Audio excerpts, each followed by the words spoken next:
à Zoukou-Pantrossi. Recommencer. Ici, nous sommes à Zoukou-Pantrossi, un arrondissement de la commune de Gogounou, au nord Bénin, dans le département de la Liborie. Il s'agit ici de la ferme du fils héritier installée depuis les années 2010 pour la spécialité apiculture, volaille et en un mot agro-pastoral. Alors, ici, j'ai au début 11 ruches de démarrage et après j'ai eu un appui financier de la part de la Banque mondiale qui m'a permis d'en avoir plus d'une cinquantaine de ruches. Depuis tout ce temps, j'ai fait beaucoup d'exploits et aujourd'hui les ruches que je suis en train de monter sont venues des recettes générées par donc, les récoltes des années antérieures de ces ruches que la Banque mondiale a financées. Lorsque vous regardez, vous allez voir 2 briques sur lesquelles est positionné 4 bouteilles. En réalité, les briques sont ici des tuteurs. Et ces tuteurs, tout le monde connaît déjà la signification du mot tuteur. Pourquoi on a posé des bouteilles sur les briques avant de poser les ruches? C'est pour pouvoir lutter contre les ravageurs et les présumés prédateurs, tels que le magouya, que les lapins appellent agama agama. Donc c'est eux qui dérangent plus. Il y a également le lézard qui en raffole sauvagement les abeilles. Donc c'est pour ça que ces bouteilles-là sont positionnées pour empêcher donc leur grimper. Après ça, on essaie donc de poser la ruche. Donc généralement c'est fait de 4 par pièce. Il y a la base, les 2 grands côtés qui ont la même longueur que la base et maintenant les côtés latéraux qui permettent donc qu'on utilise des ficelles pour pouvoir lier les côtés. Et c'est après ça maintenant qu'on pose donc les lattes. Et après la pose des lattes, on ferme avant de permettre aux abeilles de rentrer. Ici, la capture des abeilles se fait de façon naturelle et parfois de façon artificielle. On fait ça. Les abeilles, par défaut de biotope, par eux-mêmes, ils essaient donc de rentrer. Ou parfois, il faut donc utiliser certaines pratiques en fonction donc, des zones. Ici, ce que j'ai plus utilisé, c'est la boue de vache que j'utilise pour badigeonner l'intérieur. Et très facilement, les abeilles entrent plus sur la zone est très abondante en matière d'abeilles. Alors, du nom des Apis mellifica, donc l'abeille d'Afrique est un insecte très spécial dont la production n'a pas été pour le moment falsifiée par l'homme malgré toutes les technologies. Toi qui tentes de le faire, ce qui est sûr, il y aura donc une large différence en matière donc, de leur spécialité. Il y a plusieurs produits que nous récoltons donc, dans nos ruches et il y a également plusieurs usages qu'on peut en faire.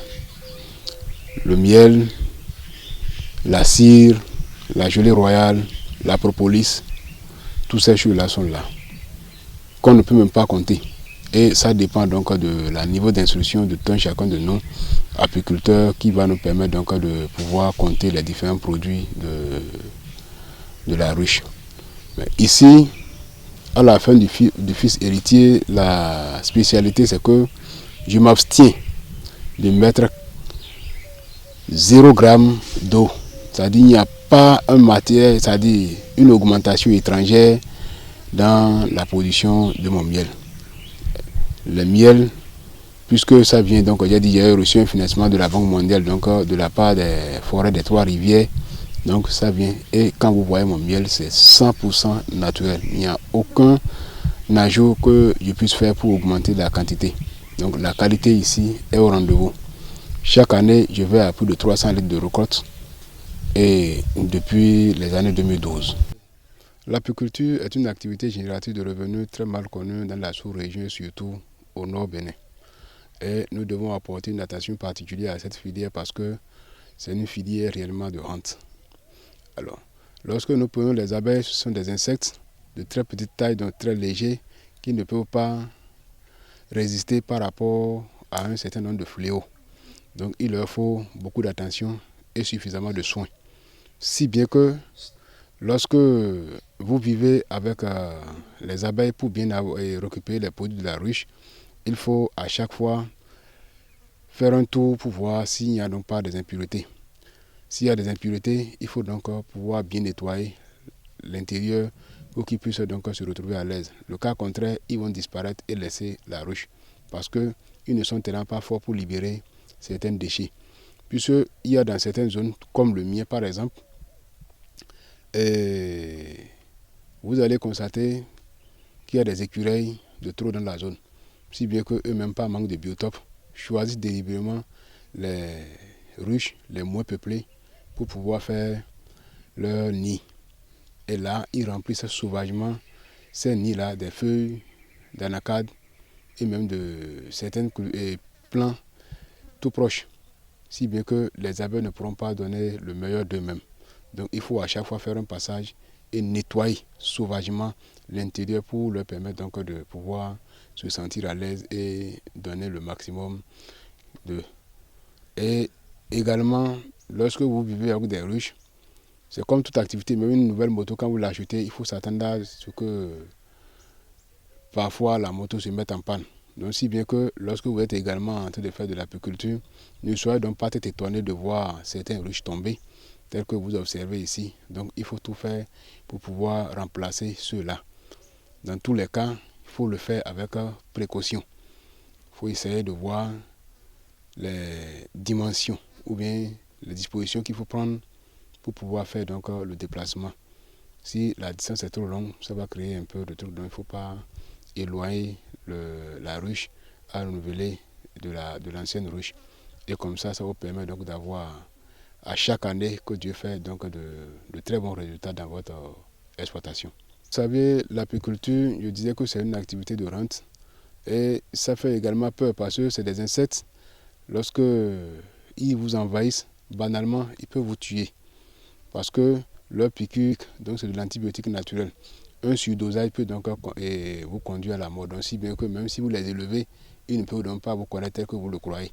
Donc, il faut prendre des dispositions, donc des accoutrements, de vous munir d'un gant, d'un chapeau, un accoutrement entier, des paires de bottes et garder un enfumoir pour pouvoir souffler dans la ruche.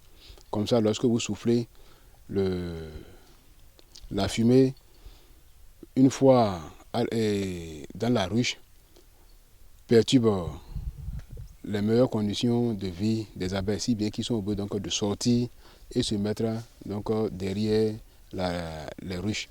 Ou même parfois, s'il y a des bois qui sont un peu plus grands, ils se mettent à côté de ça. Et lorsque vous finissez, vous refermez, les abeilles se repositionnent et ils constatent le départ de la fumée de leur ruche. Et ils reviennent intégralement à l'intérieur et la nouvelle vie recommence.